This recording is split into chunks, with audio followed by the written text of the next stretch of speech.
Okay, good afternoon.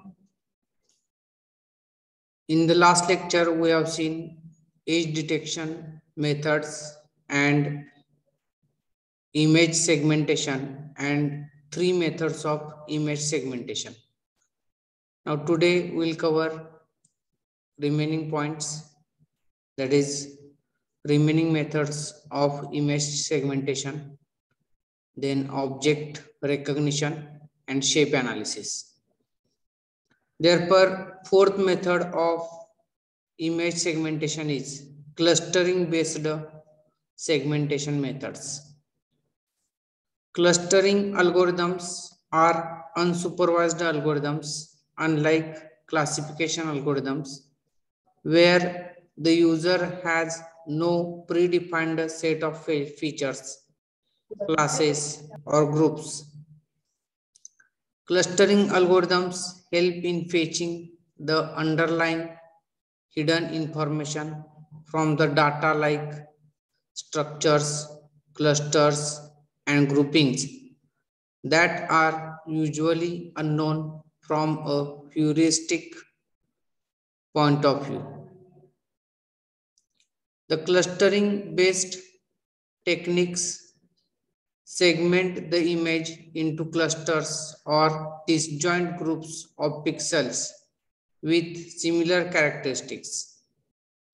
By the virtue of basic data clustering properties, the data elements get split into clusters such that elements in same cluster are more similar to each other as compared to other clusters.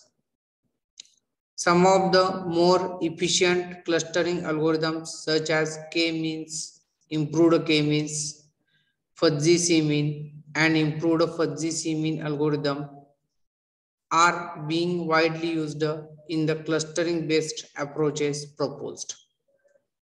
K-means clustering is a chosen and popular method because of its simplicity and computational efficiency. The improved K-means algorithm can minimize the number of iterations usually involved in a K-means algorithm. FCM algorithm, that is fuzzy c-mean algorithm, allows data points, pixels in our case, to belong to multiple classes with varying degrees of membership. The slower processing time of an FCM is overcome by improved FCM.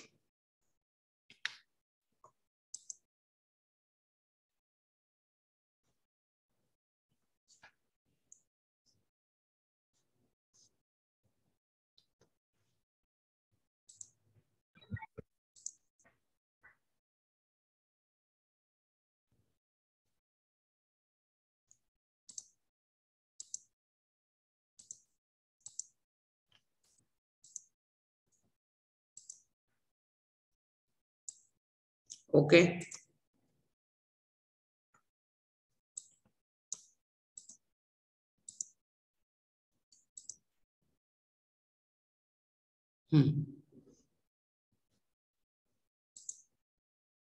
Now, see that a massive value add of clustering based machine learning algorithms is that we can measure the quality of the segments that get generated by using several statistical parameters such as Silohost coefficient, RAND index, etc. Now you just say two images are shown in the PPTs. That is input image, the image of one lady is there. Now this right hand side image shows segmented image of that lady. Now segmentation already I have told to you that in yesterday's lecture that if we have to identify the different objects separately, then we can use that different objects in a different colors, and that by that means we can segment the image. Now, what is K-means clustering? K-means is one of the simplest unsupervised learning algorithms which can address the clustering problems in general. The process follows a simple and easy way to classify a given image through a certain number of clusters which are fixed a priori. The algorithm actually starts at this point where the image space is divided into k pixels, representing k group centroids. Now, each of the objects is then assigned to the group based on its distance from the cluster. When all the pixels are assigned to all the clusters, the centroids now move and are reassigned. These steps repeat until the centroids can no longer shift. At the convergence of this algorithm, we have areas within the image segmented into k groups where the constituent pixels show some levels of similarity. Now, next is fuzzy C-means, that is FCM. K-means, as discussed in the previous section, allows for dividing and grouping together the pixels in an image that have certain degrees of similarity. One of the striking features in K-means is that the groups and their members are completely mutually exclusive. A fuzzy C-means clustering technique allows the data points, in our case, the pixels to be clustered in more than one cluster. In other words, a group of pixels can belong to more than one cluster or group, but they can have varying levels of associativity per group. The FCM algorithm has an optimization function associated with it, and the convergence of the algorithms depends on the minimization of this function. At the convergence of this algorithm, we have areas within the image segmented into C groups where the constituent pixels inside a group show some levels of similarity, and also they will have a certain degree of association with other groups as well. Now, fifth method, watershed based methods. Watershed is a ridge approach, also a region based method, which follows the concept of topological interpretation. We consider the analogy of geographic landscape with ridges and valleys for various components of an image. The slope and elevation of the said topography are distinctly quantified by the gray values of the respective pixels called the gradient magnitude. Based on this 3D representation, which is usually followed for earth landscapes, the watershed transform decomposes an image into regions that are called catchment basins. For each local minimum, a catchment basin comprises all pixels whose path of steepest descent of gray values terminates at this minimum. Therefore, see this here on left hand side, overlapping objects are there, center to center distance they have measured. In the middle figure, it is shown here. And these are separated objects by showing different colors. In a simple way of understanding, the algorithm considers the pixels as a local topography, that is elevation, often initializing itself from user-defined markers. Then the algorithm defines something called basins, which are the minima points, and hence basins are flooded from the makers until basins meet on watershed lines. The watersheds that are so formed here, they separate basins from each other. Hence, the picture gets decomposed because we have pixels assigned to each such region or watershed. Next method is artificial neural network based segmentation method. The approach of using image segmentation using neural networks is often referred to as image recognition. It uses artificial intelligence to automatically process and identify the components of an image like objects, faces, text, handwritten text, etc. Convolutional neural networks are specifically used for this process because of their design to identify and process high definition image data. An image based on the approach used is considered either as a set of vectors, color annotated polygons, or a raster, a table of pixels with numerical values for colors.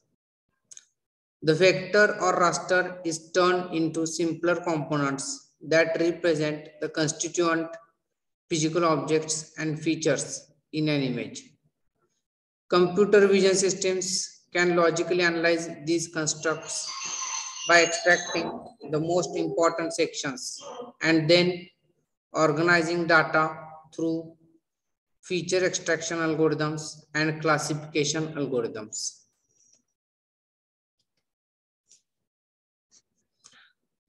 These algorithms are widely used in a variety of industries and applications. That is, e-commerce industry uses it for providing relevant products to users for their search requirements and browsing history.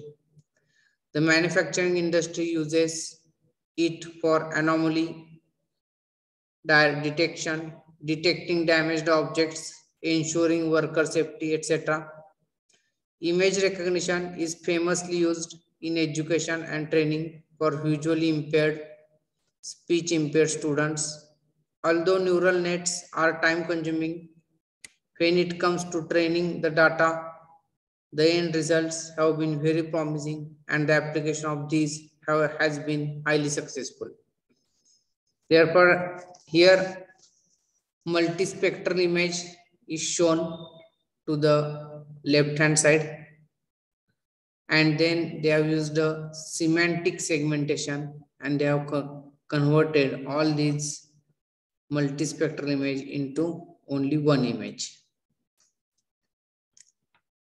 Now, implementation and prerequisites. Image processing in general has been implemented in various programming languages, that is Java, Matplotlib, C++, etc. With its fundamental nature of modularity, versatile implementations and uses in data science stack, machine learning and deep learning, Python also has robust libraries to implement different techniques employed in image segmentation. Python libraries like scikit-image, OpenCV, Mahotas, Pillow, Matplotlib, SimpleITK, etc. are famously used to implement image processing in general and image segmentation in particular.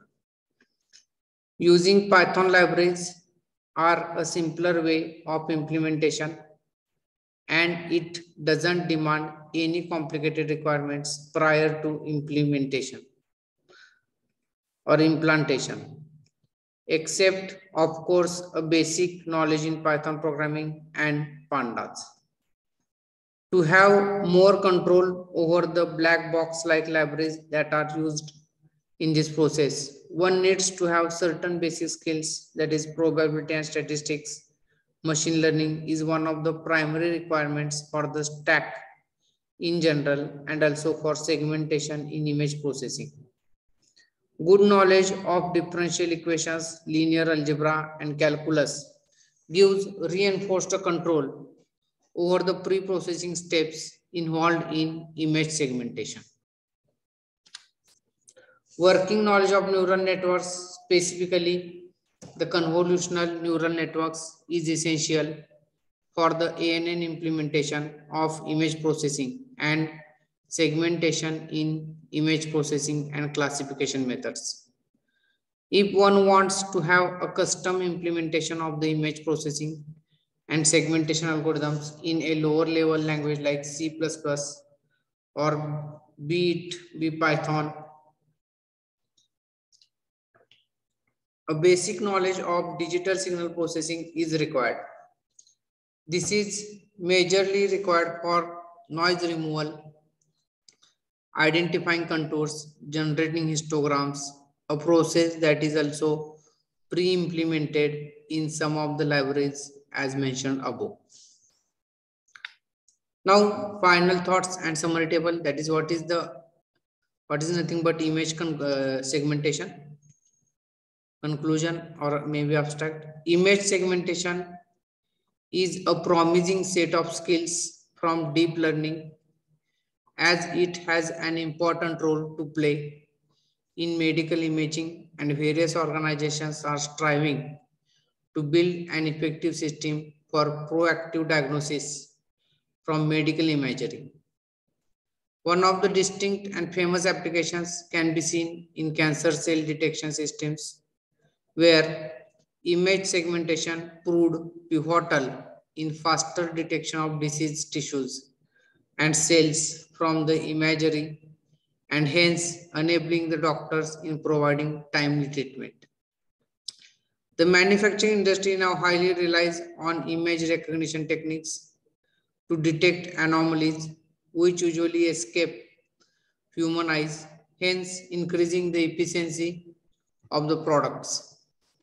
Image segmentation implementation using Python is widely sought after skills, and much training is available for the same.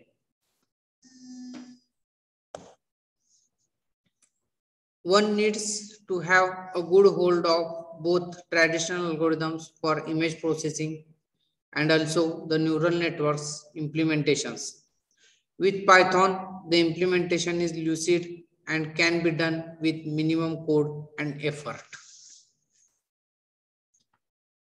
Now, next point is object recognition. There are different steps: edge detection, image segmentation, and next is object recognition. The next step in image analysis is to identify the object that the image represents based on the extracted features. The recognition algorithm should be powerful enough to uniquely identify the object. Typical techniques used in the industries are template matching and structural technique. Now just say this cat is there. Now this cat we have identified by using object recognition. Now you see here, this is cat, dog and duck. Two cats are there, one dog is there and one duck is there. Therefore, we have used this object detection technique to identify these two cats, one dog and one duck. Now we will see different methods of object recognition. That is, first is template matching.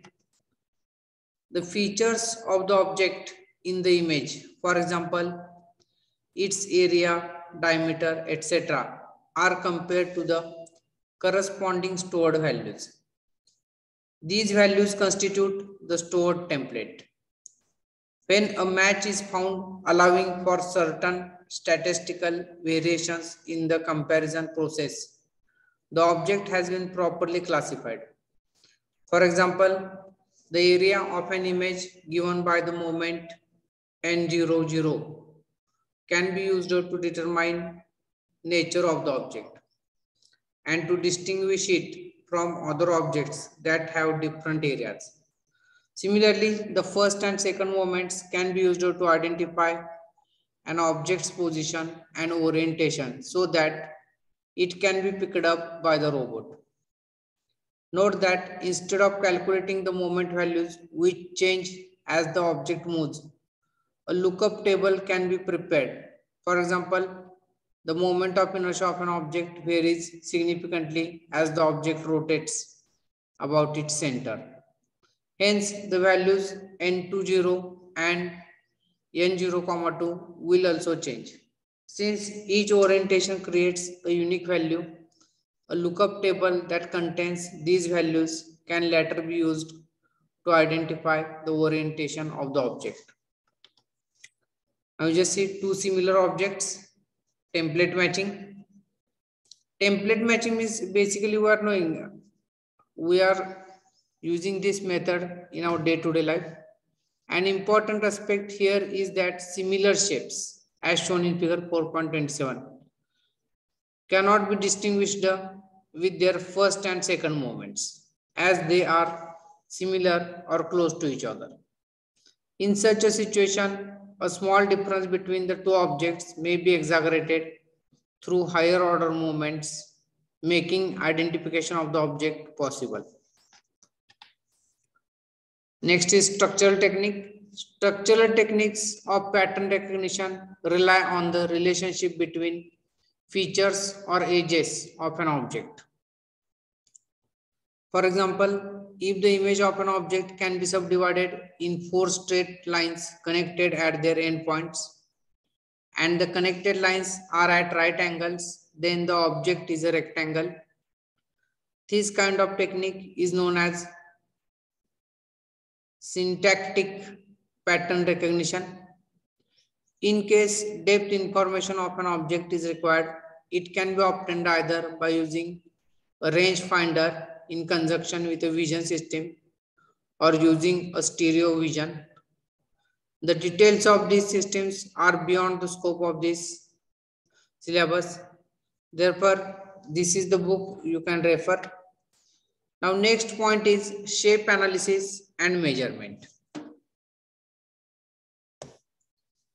What is meant by shape analysis in case of image processing or in case of image?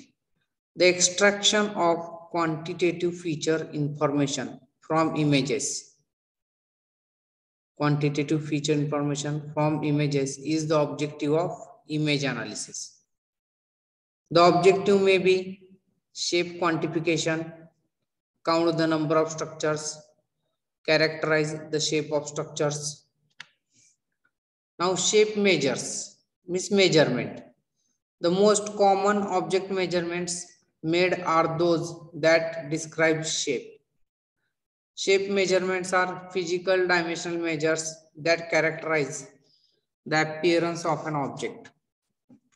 The goal is to use the fewest necessary measures to characterize an object adequately so that it may be unambiguously classified. The performance of any shape measurements depends on the quality of the original image and how well objects are reprocessed. Object degradations such as small gaps, spurs, and noise can lead to poor measurement results and ultimately misclassifications. Shape information is what remains once location, orientation, and size features of an object have been extracted. The term pose is often used to refer location, orientation, and size. Now, shape descriptors. What are the shape descriptors? Shape descriptors describe specific characteristics regarding the geometry of a particular feature. In general, shape descriptors or shape features are some set of numbers that are produced to describe a given shape. The shape may not be entirely restructurable from the descriptors, but the descriptors for different shapes should be different enough that the shapes can be discriminated. Shape features can be grouped into two classes, boundary features and region features. Now, distances. How to measure distances?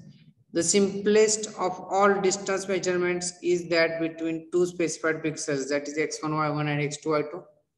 There are several ways in which distances can be defined, that is Euclidean. D is equal to square root of x1 minus x2 bracket square plus y1 minus y2 bracket square. And chessboard, D is equal to maximum of that is mod of x1 minus x2 into mod of y1 minus y2.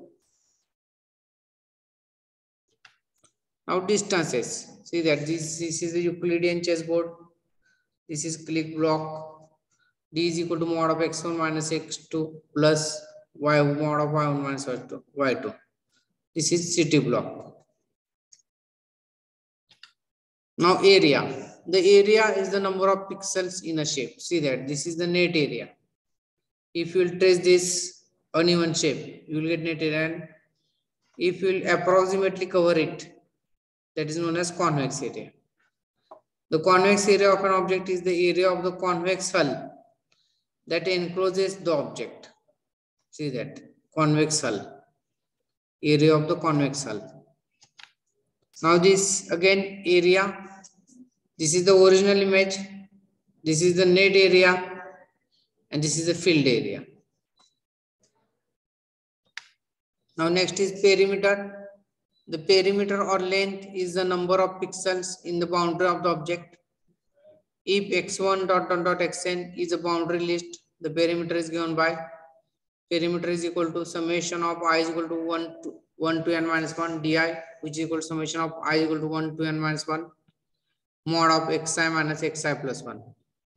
The distances di are equal to 1 for 4 connected boundaries and 1 or root 2 for 8 connected boundaries.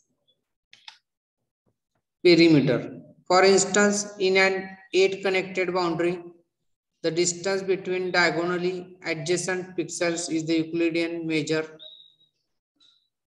The number of diagonal links in n4 minus n8 and the remaining n8 minus n4 minus n8 links in the 8 connected boundary are of 1 pixel unit in length.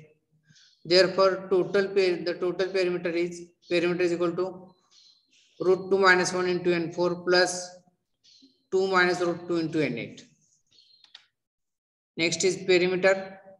The convex perimeter of an object is the perimeter of the convex hull that encloses the object. See that this is the object perimeter. If you will trace the object, and if you will cover or encircle this object by using this string, that is known as convex perimeter. Next is major axis. The major axis is that is xy endpoints of the longest line that can be drawn through the object. The major axis endpoints, that is x1, y1 and x2, y2, are found by computing the pixel distance between every combination of border pixels in the object boundary and finding the pair with the maximum length. Now major axis length. The major axis length of an object is the pixel distance between the major axis endpoints and is given by the relation major axis length is equal to square root of x2 minus x1 bracket square plus y2 minus y1 bracket square. The result is measure of object length. Now major axis angle. The major axis angle is the angle between the major axis and the x-axis of the image. Major axis angle is equal to tan inverse of y2 minus y1 divided by x2 minus x1. The angle can range from 0 degree to 360 degree. The result is a measure of object orientation. Now minor axis.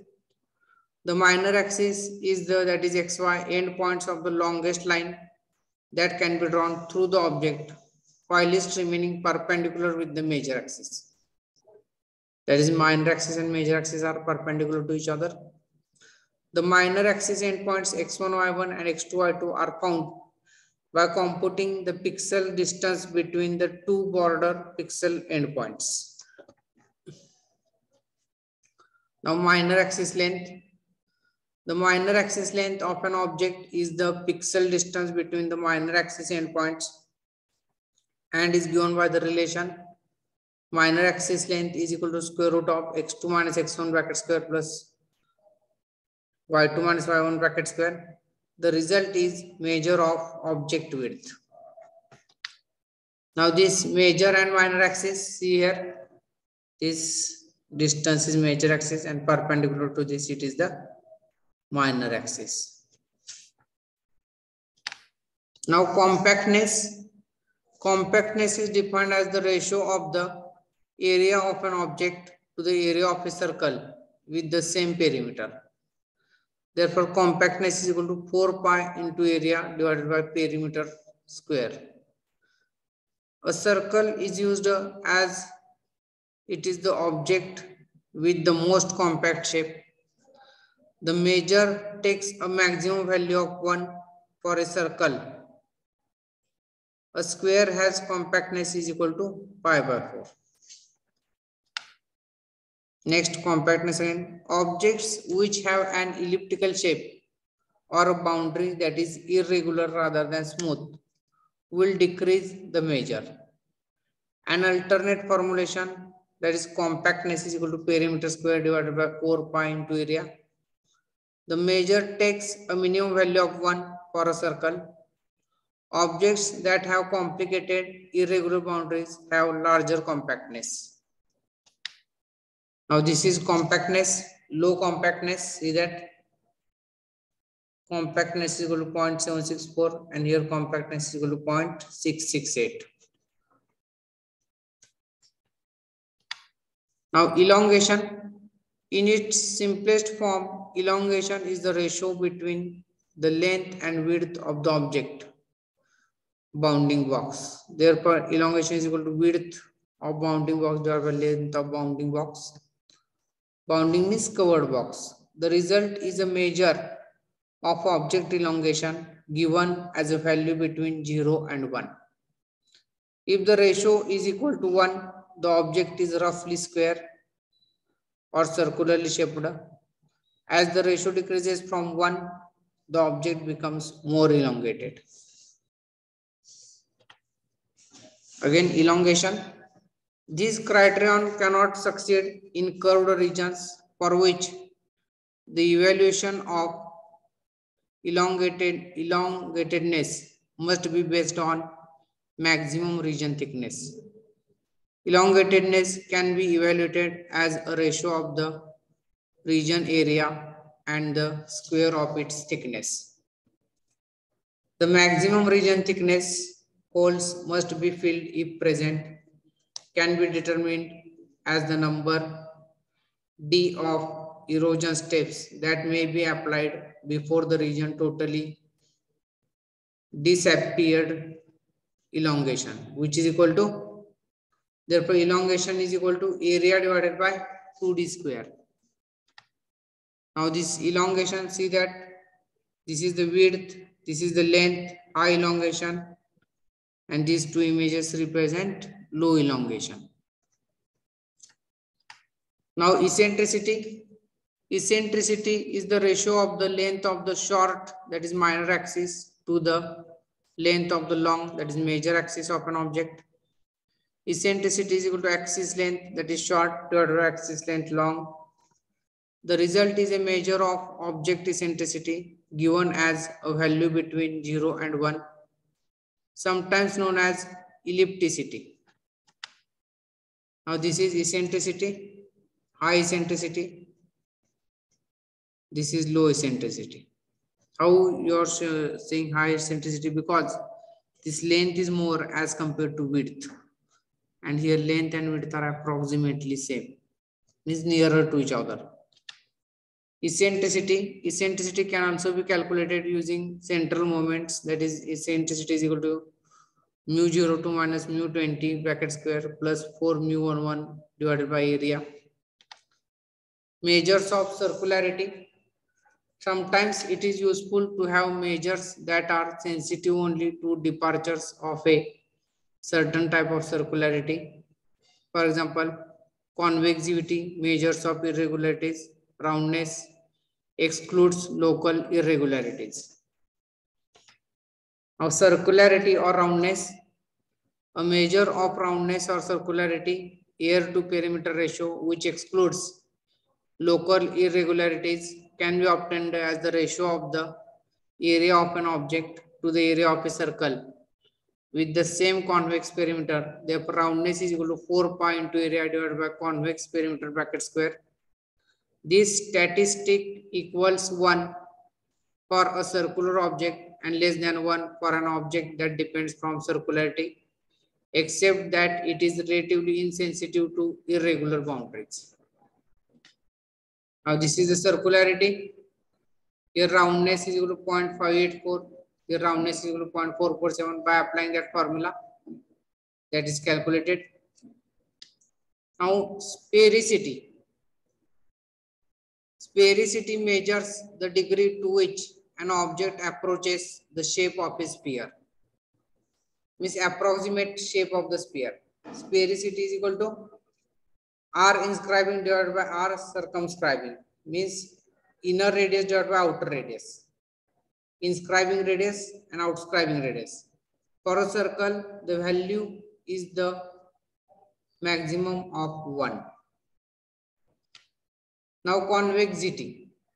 Convexity is the relative amount that an object differs from a convex object. A measure of convexity can be obtained by forming the ratio of the perimeter of an object's convex hull to the perimeter of the object itself. Convexity is equal to convex perimeter divided by perimeter. Convexity, this will take the value of 1 for a convex object and will be less than 1 if the object is not convex, such as one having an irregular boundary. Therefore, here convexity is equal to 1, here convexity 0.483, here convexity 0.349. Now aspect ratio. The aspect ratio measures the ratio of the object's height to its width. Therefore, aspect ratio is equal to height divided by width. Caliper dimensions. Caliper or ferrite diameters are the distances between parallel tangents touching opposite sides of an object. At orientation theta, the caliper diameter is maximum of x sin theta plus y sin theta minus minimum of x sin theta plus y cos theta. xy belongs to A. Certain caliper diameters are of special interest. The width of an object theta is equal to 0 degree. Therefore, maximum of y minus minimum of y. Now, caliper dimensions, the height of an object theta is equal to 90 degree. Maximum of x minus minimum of x. The maximum caliper diameter is one definition of an object's length. Curl. See that. The curl of an object measures the degree to which an object is curled up. Means how much curve is there. Therefore, curl is equal to length divided by fiber length. See that this is the length, this is the breadth, this is the fiber width, and this is the fiber length. Curl. As the measure of curl decreases, the degree to which they are curled up increases. Fiber length is equal to perimeter minus square root of perimeter square minus 16 into area divided by 4. Fiber width is equal to area divided by fiber length. Convex hull. The convex hull of an object is defined to be the smallest convex shape that contains the object.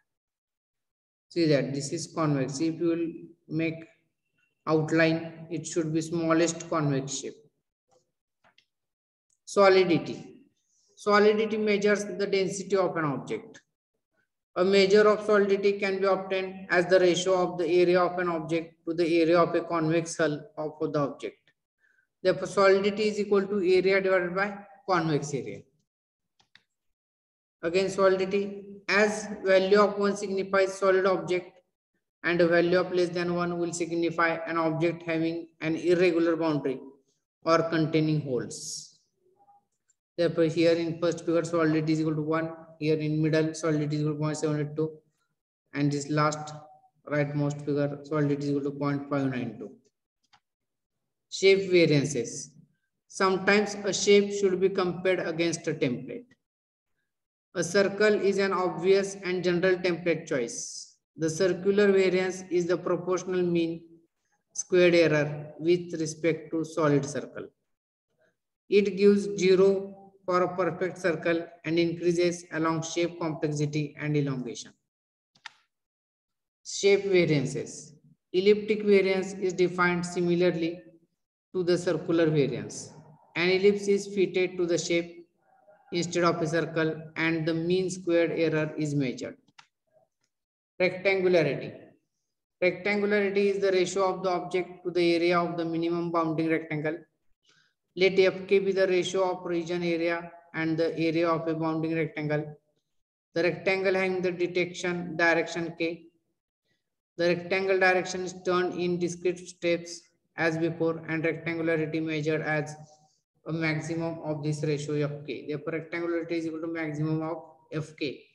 Rectangularity has a value of 1 for perfectly rectangular object. Bounding box.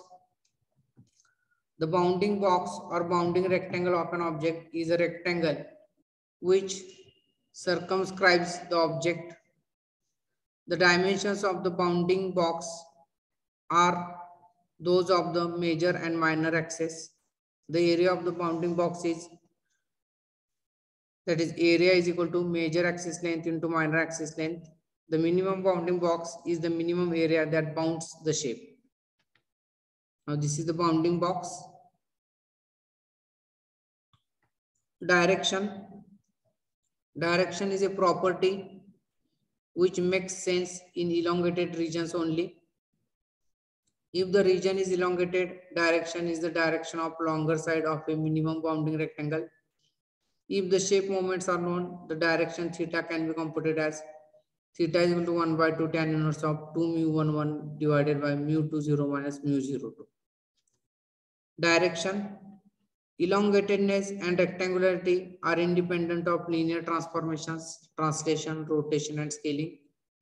Direction is independent on all linear transformations which do not include rotation. Mutual direction of two rotating objects is rotation invariant. Now, therefore, we will stop here and